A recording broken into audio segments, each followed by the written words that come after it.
being able to kind of bring in things that we do know about energy that is scientific to just kind of close that gap. So Dr. David R. Hawkins, he wrote a book called Power versus Force. And in that book, it's all the science in how they can actually measure human energy. It is measured in hertz, and it's scientifically already proven. Hi, I'm Rachel, owner of the NaturalBirth site, certified birth doula, childbirth educator, and midwife's assistant. And I'm Tiffany Muniz, certified birth doula, lactation counselor, and midwife assistant. Here, you'll learn all about different aspects of pregnancy, birth, and postpartum. Remember, none of this information should take the place of your care provider and is not medical advice. Birth is not a medical emergency. Thanks for listening. Hey listeners, welcome to the Natural Birth Talk. I'm your host, Rachel, and Tiffany was not able to be here today. She planned on it, but sometimes kids need to be picked up from school early and life just gets in the way. And so she's off doing that, taking care of her sweet kiddo. But I am here with Marya Eddaifi today. Again, she was with us before, one of my most popular podcast episodes, actually. And we're talking about something different. Last time we talked about mental preparation for birth, and we dove really deep into that. And today we are talking about the body code and the emotion code. And she's going to explain more about what that is. But first, I'm going to let her introduce herself. Hi, thank you for having me. I really appreciate this. So my name is Marya Eddaifi. I'm a labor and delivery nurse by trade, but it's not the only thing that I do.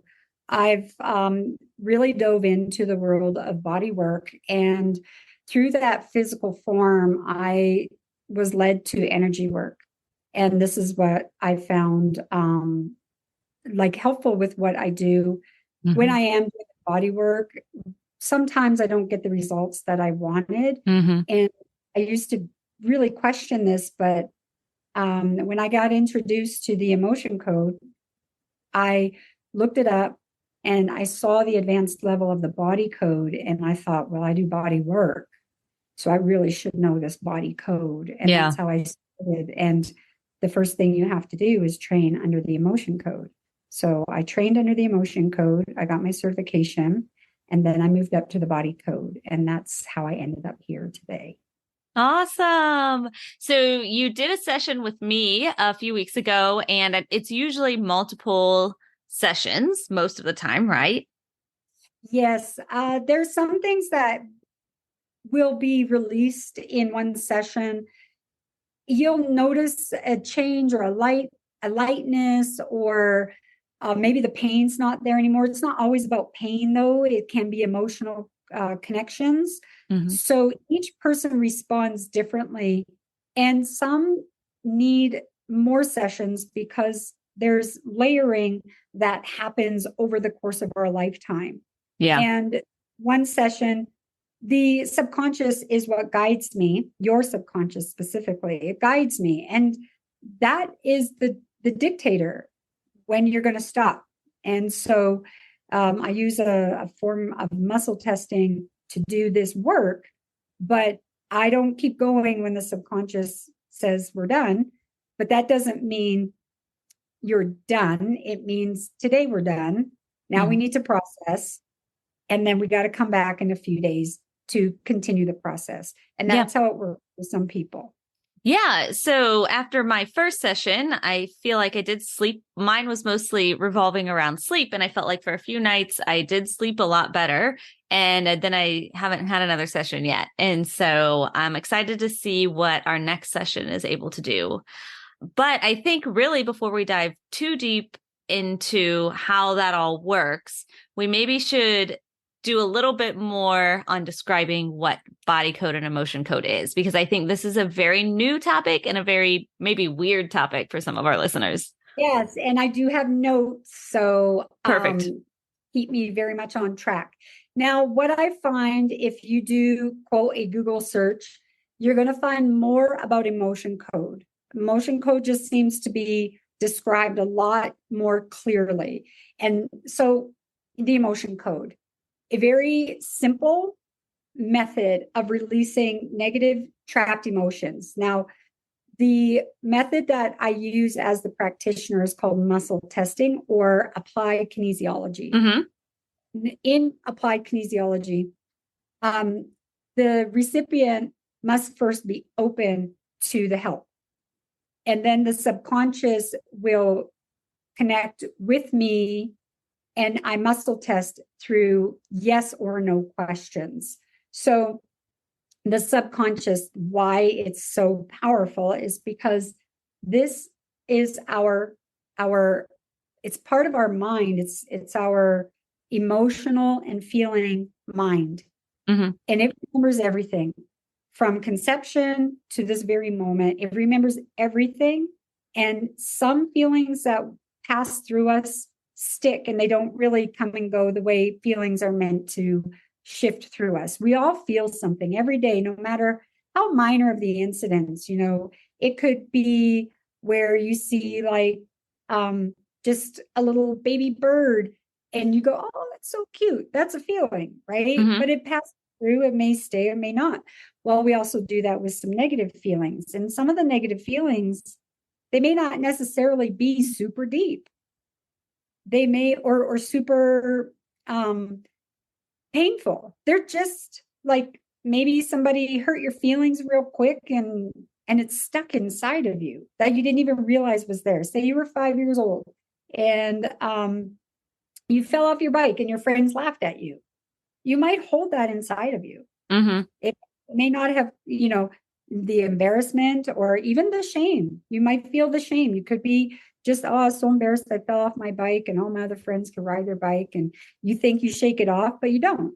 And so there's an emotion in you.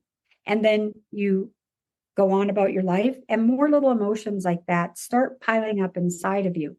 Some are big, though. Some people have some severe trauma in their life. And once these are trapped, they're negative emotions, and they start to affect your life. Mm-hmm. Start to maybe cause pain, cause emotional problems, malfunction, disease. Physical pain is obvious, but the emotional pain is not. Anger, depression, PTSD, chronic fatigue, panic attacks.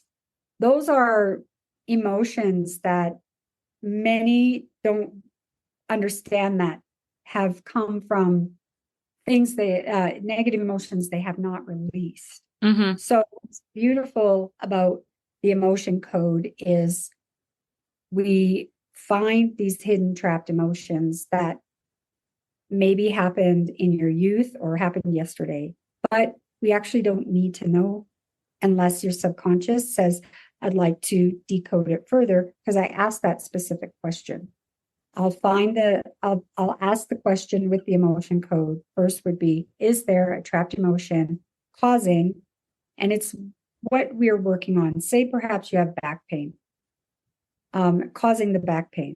Mm-hmm. If so, test strong, yes, there is a trapped emotion causing back pain.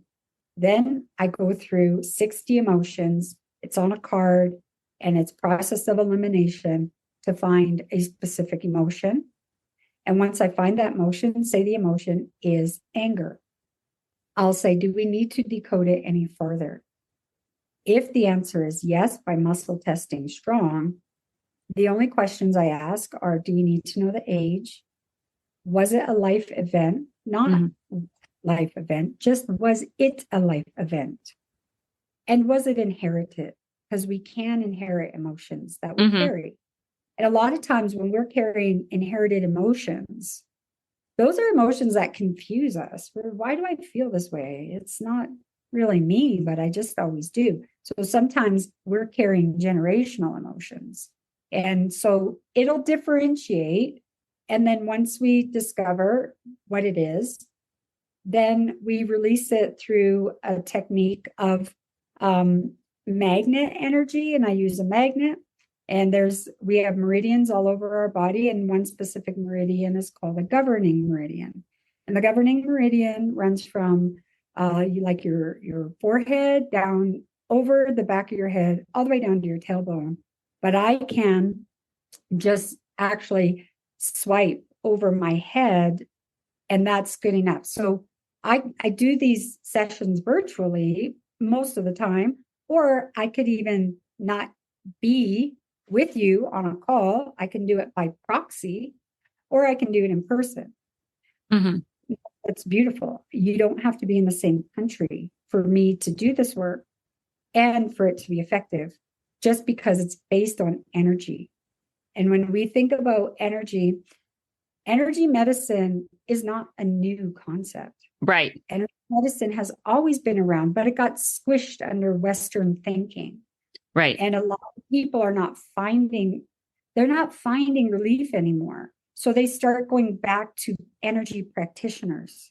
And the energy medicine community usually gets clients after they've tried everything. Mm-hmm. They've tried doctor after doctor after doctor, pill after pill after pill. And now they're desperate. They don't care what they try anymore.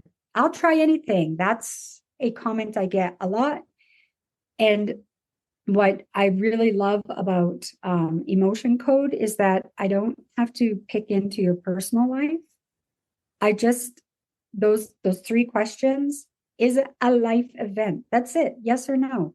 Yeah, it came from a life event. Okay, that's it. You don't need to know what life event, but what mostly happens is you remember that life event, it pops in your mind, and you don't have to explain it to me because I can still release it without you telling me what that event popped in your mind was, especially if you don't want to share it.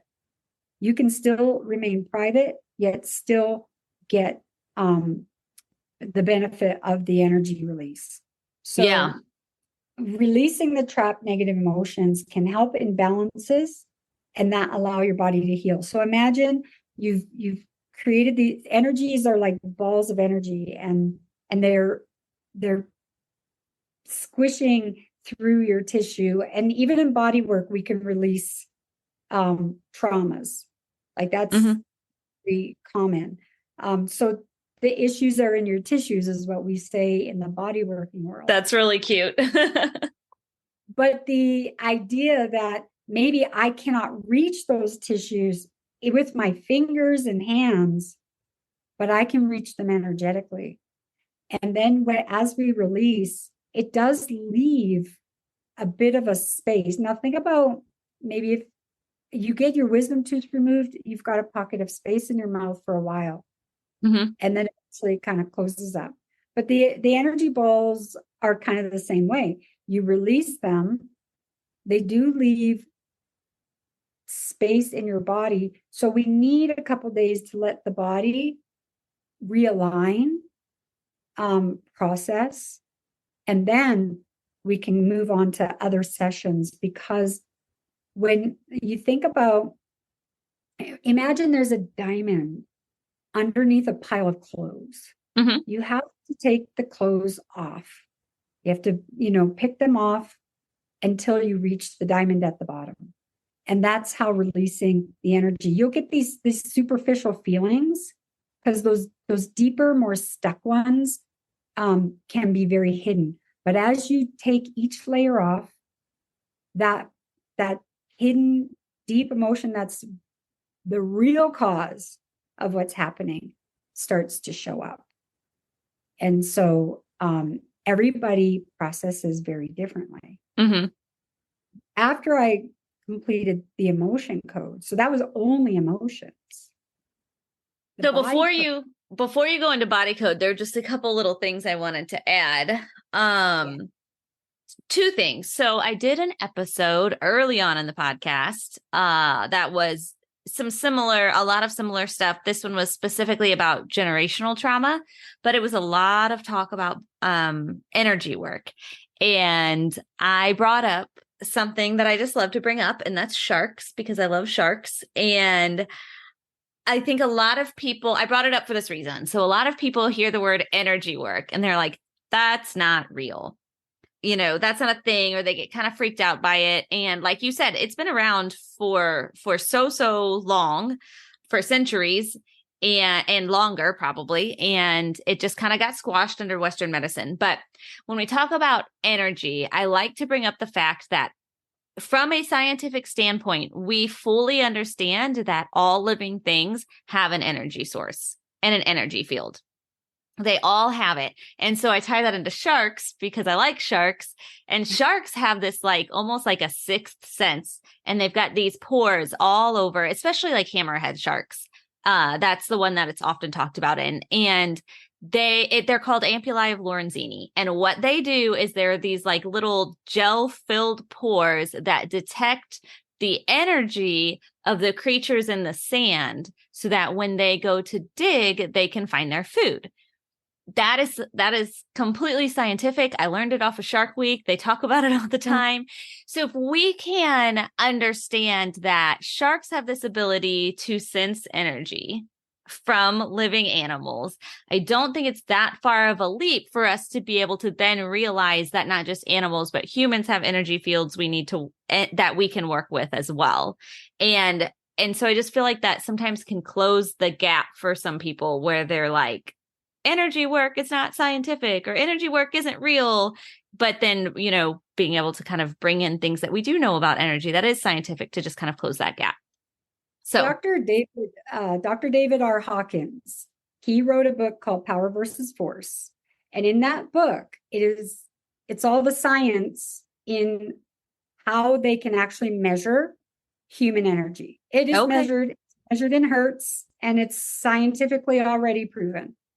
And when you put more people together, that energy raises. So that's that collective energy. And they would do experiments in seminars. They would take something that's not good for us, artificial sweetener. Mm-hmm. And they would actually put it in an envelope so nobody knew what it was. So it was either something healthy for you or something not healthy for you. And then they would muscle test each of the people that were holding on to the good stuff or the bad stuff. And the people who were holding on to the bad stuff always tested weak. Okay. And people who were holding on to the healthy stuff tested strong. That's how muscle testing became legitimate. And it is legitimate. It's a legitimate source of finding maybe a lack of nutrients. It helps with, instead of let's constantly draw all blood work. Now it's not going to give you the level. That's a different thing. Blood work would give you the exact level of something, but you can muscle test yourself. I'm going to tell you, there's tons of YouTube videos on that. It was originally how I learned how to muscle test in 2015, way before the body and the emotion code. So when I muscle test myself, I could simply ask myself, do I have enough vitamin B in my body? And I could muscle test strong or weak. And if I really wanted to, say it tested weak, I could go to the doctor and I could say, can you please draw my labs and test my vitamin B? Right. And it will probably come back low. Muscle testing is the body's own lie detector. It's built into us. So we can muscle test ourselves. Yeah. And I always like to think of it, like, I always think of it as like God's way of communicating with us, or like his, just, 5,000%. From my perspective, that's how I think of it, It's intuition. That's what it is. That is our power as human beings, that we actually have this sense inside of us to know what's good for us, what's not good for us. But we have our mind, our conscious mind starts to take over. That's, so you think about, just like you were saying, like, or I brought up, like, energy medicine was a way to heal people, but then Western medicine kind of squashed the idea because people have become more, let me see to believe versus believe to see. And there's a big difference in that. So in Dr. David R. Hawkins' research, our energy fields are measurable by hertz. Okay. And how we feel can be, if we're in depression, that hertz is going to be reading low. That will be maybe around, like, out of you go from like 0 to 1,000 hertz. 1,000 hertz would be enlightenment. 1,000 hertz would be like the Dalai Lama. That's their level. That's where they are, right? They're always in that fifth dimension. They really don't come to sit on earth and really be in our physical presence or idea, right? They're much more spiritual. And when Dr. Bradley Nelson, he was chiropractor. He's retired from chiropractic, but he's still doing body and emotion code. This gift was given to him by God. And Yes. he tells the story, and he explains that it came to him. He was, it wasn't something he searched for, but it kept coming to him because, again, if he worked on a client and he couldn't get the results, that he was like, why am I not getting results? And then this emotional thing started to come with him. He's got a very interesting story, and he talks about it in his book. So once I really learned about the emotion code and released trapped emotions, the body code takes it a lot further, because there's all systems in our body. There's glands and muscles and fascia and energy and bones. So there's imbalances that are created, again, by the way we feel. And so I took it to the body code because I wanted a more as thorough release as I could get. Emotion code is very strong in itself, but because I do body work, I felt I need to know more about the body. And it is very complex. It is a much more detailed session. I choose to do a combined session. Other practitioners might just do a body code or just do an emotion code. I like to do the body code session first and then wrap up with an emotion code. And then let's see where you go. Okay. Do you need a visit with me? That's going to be up to you, because it's how you feel. Some people, like, for instance, I did a gentleman who had back pain. One session, he felt the shift during the session. And then later he's like, my back doesn't hurt anymore. So we didn't have another back pain session. But he said, that works so well with my back. I have something else I want to work on. So now that brought him into this awareness that, he's been living with, he was in his 60s. He's been living with this pain that maybe he doesn't have to now. And then by our third session, I did 2 sessions on different areas of pain for him. But that third session, he finally says, I have this anxiety that I'm sick of hanging on to. And that is what I call the layering. He didn't, the subconscious was not saying, we're going to get rid of your anxiety right now. When I ask, what does the subconscious want to work on first? Because the subconscious knows the exact way to release things. Conscious led us into, we're going to work on the back, and then I think it was a shoulder, and then he was in that, I'm ready to do something deep and emotional that I wasn't prepared to talk about in our first session. That's just the beauty of it, right? It's like, I don't predict the best way to unlayer it. I let the subconscious decide. And sometimes these sessions are not they're not even treating the same body part, but we are not separate. We are one whole body. What happens in our back affects our shoulder, affects our foot, affects our feelings. Pain is something that can lead people to depression. So maybe we talk about the pain and release the pain first to get an emotional release of depression. It may go together. So it really is individualized. So I feel when I do the body code, I want to find the more complex imbalances and help those release, and then do the emotion to make sure that some of these more physical imbalances were released, yet there's an emotional component deep underneath that. So I'll ask, is there a trapped emotion? And sometimes it's no trapped emotion. So I said, okay, then we don't need an emotion code after the body code, because the body code could have got rid of that. Mm-hmm. Body code includes emotion code. It's part of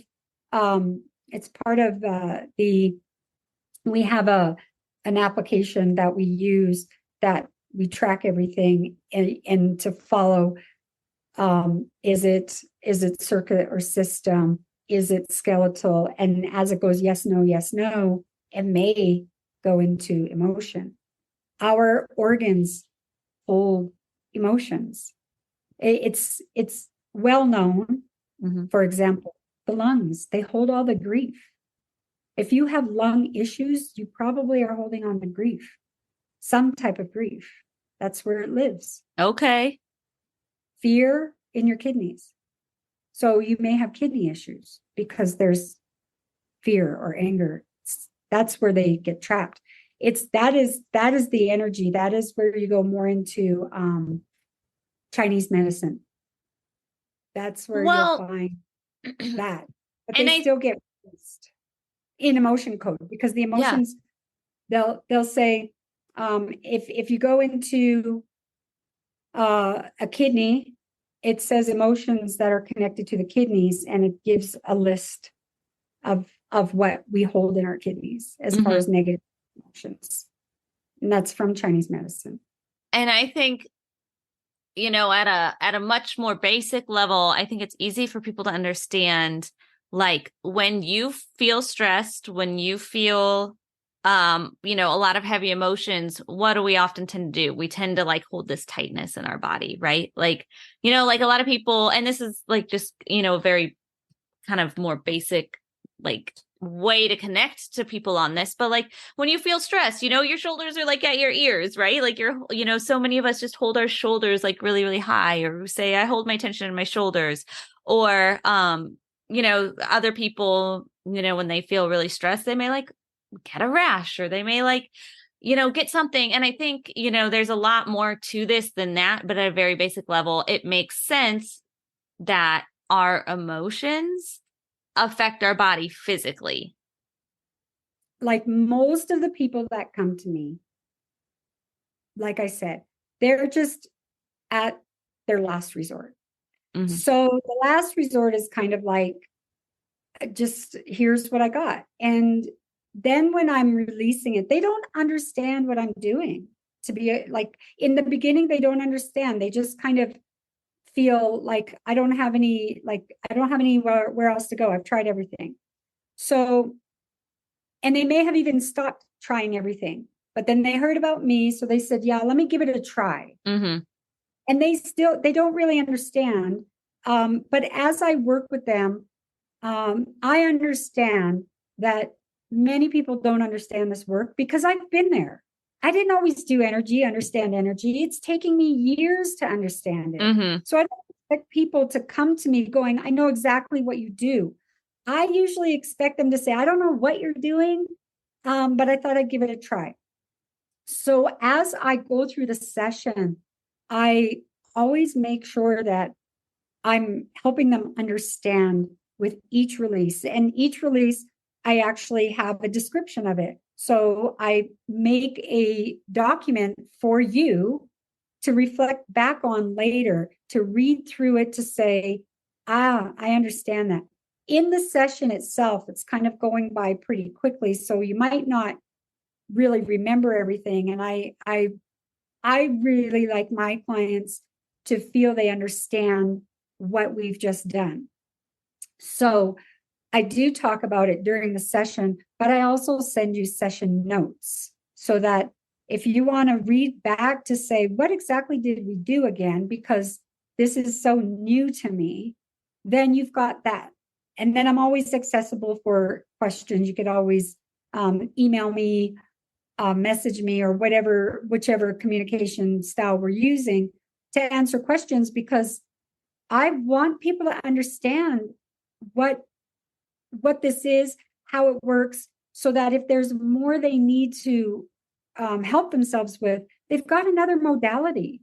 Mm-hmm. Like, this is just another modality of helping you heal. There's many great ones out there. As a matter of fact, while I do a body code session, we have a section called lifestyle and nutrition. If I get drawn to that, I go into the lifestyle and nutrition, and it'll start saying you need something in your life. We're actually not removing or resetting an imbalance. We're saying, hey, you need maybe Reiki.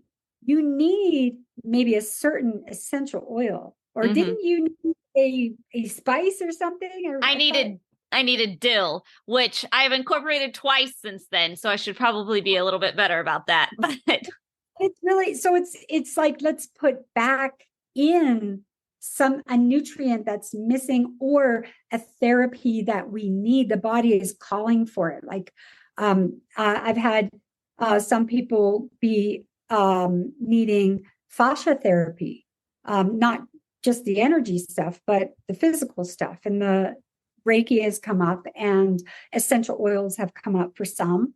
So everybody is unique. Every session is unique. So I really just say to them, like, I want you to understand, not to maybe my level of it, but to say it's recognizing when it's working, so that if there's more you would like to do, then you get to understand it more and more and more, or you at least understand what the work is, because that's what people deserve to understand. There's too much stuff going on in the medical world where people have no idea why a doctor gave them a pill, but because the doctor gave it to them, but they don't understand why. And because they didn't take the time to explain it, or they didn't take the time to explain it in words that they understand. That's a big problem in the medical community right now. And so I recognize that as a nurse. And as a practitioner, as an energy practitioner, I really find it very important that my clients leave feeling somewhat clear about what we were working on. So that's important. I love that. I think there's a lot of, just from listening to you, there's a lot of humility that goes into the work, because you say, like, well, I want their subconscious to guide the session. You recognize that you don't really know exactly what the body needs. The body's telling you, and you have to be like humble enough and quiet enough to be able to listen to it. And I think that's really cool, because that is, like you said, that is not something that we find in the medical field. There is not humility among most of those practitioners. There is, I feel like among like nurses and assistants and things like that, there may sometimes be more humility, but especially when you go see a doctor, like you said, they don't always explain it. They just say, oh, here, this one size fits all thing. And I don't know. I just love that. I've worked with doctors that I just feel like going, should we actually time how fast you talk? Because they have gotten into this, I only have these few short minutes, and I think they'll feel like I have to give you all this information, but I'm going to say it as fast as possible. And the speed they talk at, I was like, I know that patient didn't understand them. So the doctor will walk out, right? This is when I'm in labor and delivery. When the doctor walks out, and I know it's the one that talks super fast, I'll say, did you get what they said? And they're like, not really. I said, okay, let's go over it again. And I'll re-explain it in slower and different terms, because, it just, there's a rush. There's a rush in the world. And I like to slow it down. I like to live in Einstein time, as I said before. I like that. Yeah. Einstein time. Yes. So, I mean, I think that explains everything so well. I think this is just such an interesting topic. I think there's just a lot of good little things I think I could say about it. I've said a lot of them, but before we finish up, is there anything else you want to add? With the body code, the emotion code, anybody can do it. Children, you can do it by proxy for children. You could do it for animals. I do it for my dog. So it's good for everybody, all ages. I personally love because I'm in birth, helping pregnant women. Now, I use this a lot for women that are just in fear. Is the pregnancy brings fear into women, and I like using the body and emotion code to help release the fear for them. I've done it a couple times with women in kind of prodromal labor, and it wasn't I just, one in particular, I was listening to her. I followed her on TikTok, and she'd had 2 natural births. It wasn't about her first natural birth. It's on her 3rd baby. She was just like, I think I'm in labor. And then she drove very far, hours, to her birthing center. And she for a week, nothing happened. Nothing. And she said, I swear I was in labor. Like, I don't understand this. And so I reached out to her. I said, hey, like, I think there's a fear blocking you. That was what because she kept saying all this, I'm scared of this, or I just don't want that. And those are like flags to me. And so we did a session, and she didn't want to say anything to me, but before, my sessions are an hour and a half. Before we were getting off and wrapping up our session, she was contracting, but she wasn't saying anything to me because she was like, no, I don't know. That's kind of coincidental. So she absolutely ignored these contractions. Plus, she just went through that a week ago. She was like, I'm not driving 4 hours out to my birthing center again to be told I'm not in labor. She was just in denial. And yes, she was in labor. She delivered her baby the next day. And she said the thing was, I had no fear. I had no fear. And that was, she had quite a few fear of complication, fear of her baby needing to be transported to another bigger hospital. And I said, is there anything wrong in your pregnancy? She's like, no, my pregnancy is great. I said, okay, then why are you scared of this? She's like, I don't know. And so that's the hidden fear. And pregnancy, labor especially, it really comes up. So I love working on women prenatally so that when their time comes to be in labor, this does not show up. I've seen it show up in the birth room so many times where they were surprised that this fear showed up because they didn't think it was inside of them. But labor, it opens that limbic brain, and a lot of things start to come out.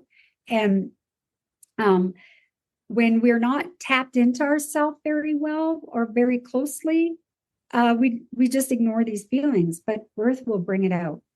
And so I have a very strong passion to help pregnant women with body and emotion code, but I literally can do it on anybody and any little animal and any little child, especially children that maybe had a traumatic birth. Okay. Or when premature, they were, they're taken away from their mother because they have to go to the NICU, and that can hold something inside of them. And so those are things that I do recognize as trapped emotions, that they're silent because they'll be little children, and then they grow into adults, and they're holding these, like I said earlier, they limit you, right? You maybe got phobias that don't make sense. You may have a fear of being alone, and that may have come from being taken from your mother at birth, put in an incubator, and brought to a NICU. Imagine what a newborn goes through. We really can't, because we have no idea. We don't remember what it would be like to be in a womb, then out of the womb, and all of a sudden away from that familiar smell, that familiar heartbeat, that familiar being that was all your safety gone.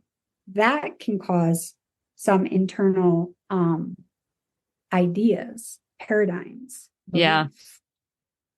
Yeah. So I get pretty deep. Sorry. Yeah, no, that's okay. I'm actually really glad you brought it back around to birth and pregnancy, because I was just so sucked into the topic that I was like, you brought up pregnancy and I was like, oh, right, this is for my podcast.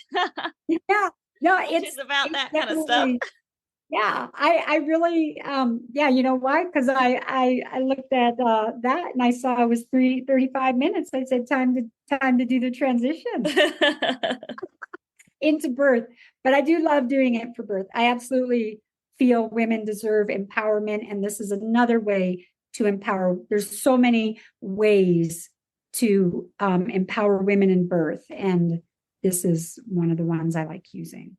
That's awesome.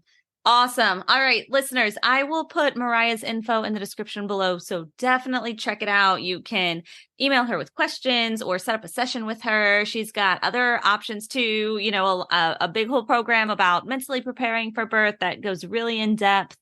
All kinds of really cool stuff over on our website. So check that out. Check out our social media. My website is getting a little update. So there will be a page on emotion code for a little bit more explanation. But right now it's just found under the shop tab.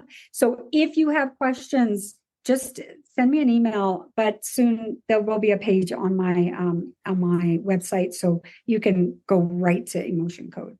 Perfect. And then listeners, if you have any questions for me or for Tiffany, even though she wasn't here, you can reach out to us at contact@thenaturalbirthsite.com. And thanks for listening today. I will talk to you in the next episode. Bye. Hi, Rachel Manns again. If you want to learn more, please subscribe to and rate this podcast and head over to thenaturalbirthsite.com to check out our online natural birth education course, birth story blog, YouTube channel, and more.